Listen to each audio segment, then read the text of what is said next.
Well, good day, viewers. Today we have a 16 or 17 Chevy Silverado 1500 4x4. I think it's got the 5.3 in it. It's here because the check engine light is been reported to be flashing. Has a tick in the engine and a misfire. Check engine light is on steady now.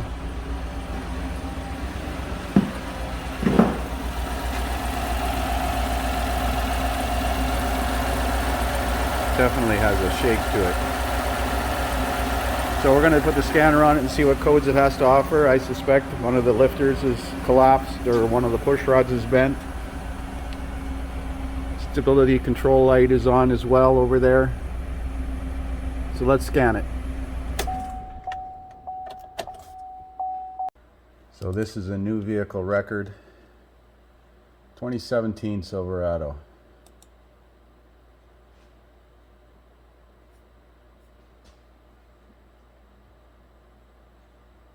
I think he said he had scanned it 87,000 kilometers. That's a shame. Let's do a pre-scan. Intake air temp sensor circuit. Probably had the air induction system off. Engine misfire detected. Random cylinder misfire. Cold start, rough idle.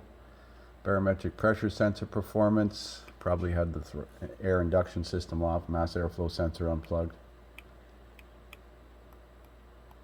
P0300. No specific cylinder misfire. I think he said he changed the plug in the coil already. Control module communication bus offline, invalid data. I don't like the fact that GM uses U codes when there's data from one module to another that's invalid due to a fault code in that module, but that's what GM does. Let's see what is in the OBD2 side of things.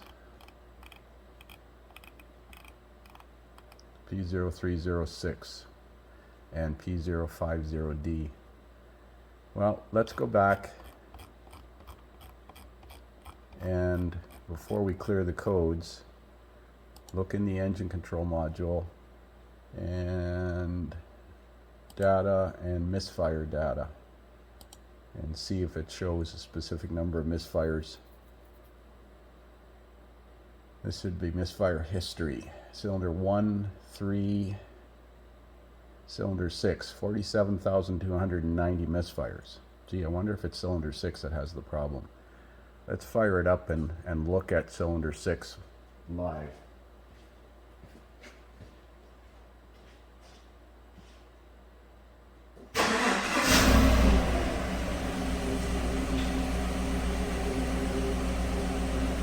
Yeah, cylinder 6. So the third cylinder on the passenger side is a number 6. Given the fact that there's a tick coming from the engine, I think we're just going to pull the valve cover and have a look. Okay, I'm just going to do it. I don't want to run it too long and get it hot, so I'm going to do a network code clear on it. I'm sure these other codes related to the air induction system are codes set by the customer trying to do stuff. So we'll do a key on engine off, code clear, and then we're going to pull the valve cover off on the right side. I hope it's just a bent push rod. That would be the cheapest problem. Doesn't really seem to be too loud, so it could be just a bent push rod. Usually if it's a collapsed lifter, it's ticking a lot louder than that, but then again, I don't want to jinx it.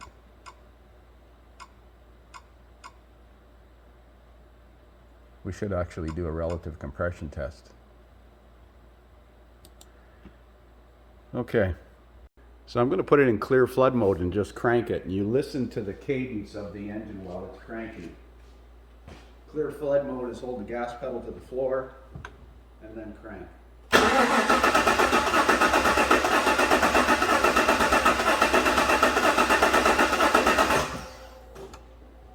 Now I would imagine, I hope the camera picked up that cyclical cadence. So there is a definite mechanical problem in this engine. Hope it's valves. So remove the air induction ducting These clips release by pushing up on this tab or down on the tab, depending on what side it's on. And hose clamps, and take that out of the way. Now we'll remove the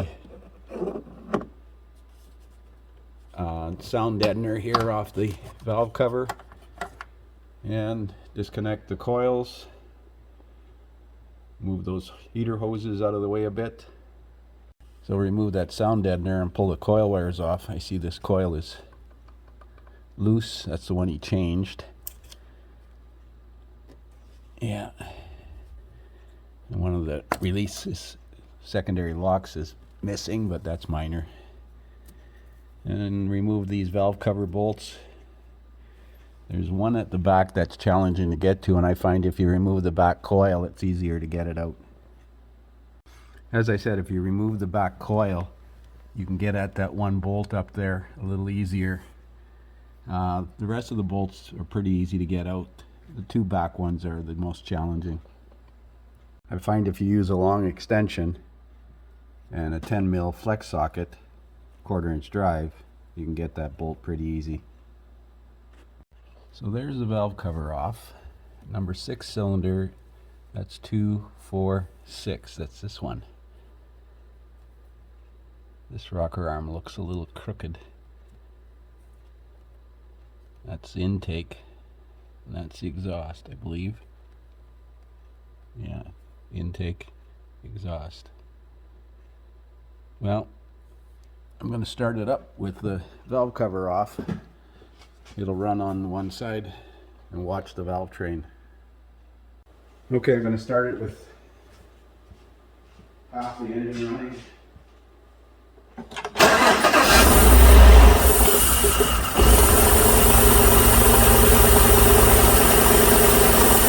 Well, that's not good.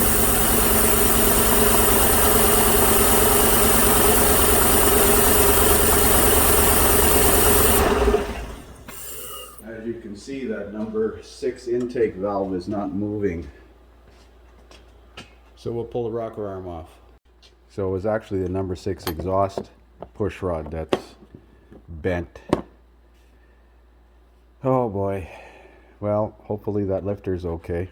We're going to put another push rod in there and see what happens. So there's the new push rod installed, and rocker arms torqued to 22 foot-pounds. Make sure the valve springs are not compressed when you're torquing the rocker arms down.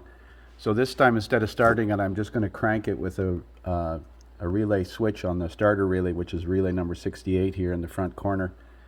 And we'll have a look at the rocker arm movement. So I'm not turning the key on, I'm just going to turn this switch on.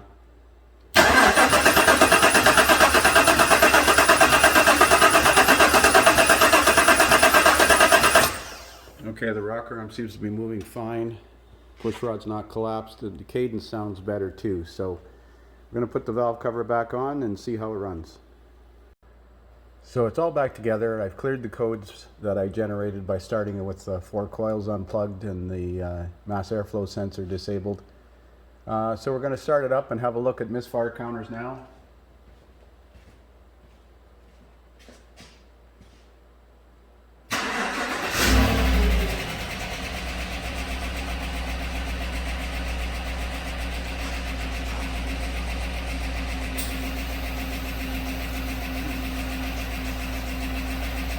It's interesting, it's still got a tick in it.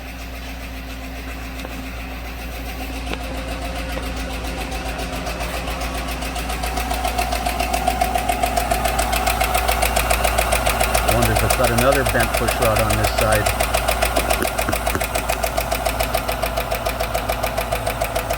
It's not missing anymore. Damn. Well, I guess we're taking it apart again.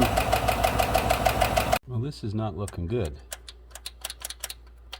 What the hell happened? Rocker arm's torqued. Did that push rod bend already? So that's the lifter on the intake valve, which hasn't got the problem. You can see how far up in the bore that one is. Now I'm going to move it on to the exhaust valve.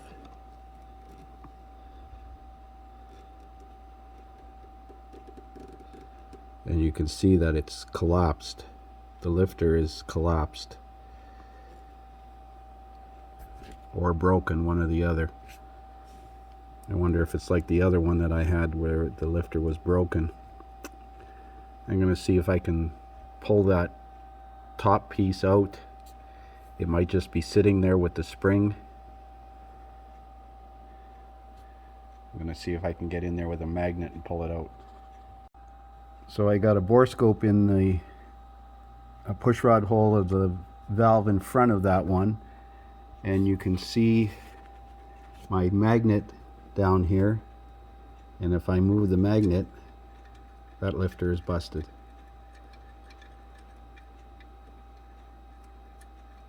It's just sitting there. I'll show you what I mean. I got one broken one. So here's one from another job where I swapped the engine out. This piece breaks off and the lifter collapses. That's normally trying to pull the lifter back up. So this thing's got to have the head pulled off. Oh joy. Well, I'll give the customer the good news. So we're back working on this 2017 Silverado with the broken lifter. I believe it's a broken lifter, number 4 exhaust, or sorry, number 6 exhaust. And I've been talking with the manager at the GM dealership here in Thunder Bay, and they're going to try and get some kind of policy adjustment, or goodwill adjustment I should say, not a policy. There's no policy on these vehicles yet, although there probably should be. But he's going to approach the district service manager and see if they can do something for this guy, because it's low mileage, it's obviously clean inside, it's been maintained well, and this is an unfortunate problem that they're well aware of, I would believe. So we're going to put it back together, and the customer's going to take it to the dealership, and they're going to pull the head off and likely change the lifter. I'm not sure what their policy is, if they do all the lifters on one bank or what they do. But we'll find out in the future, and I'll update it. So that's it for now. Put it back together the way it is.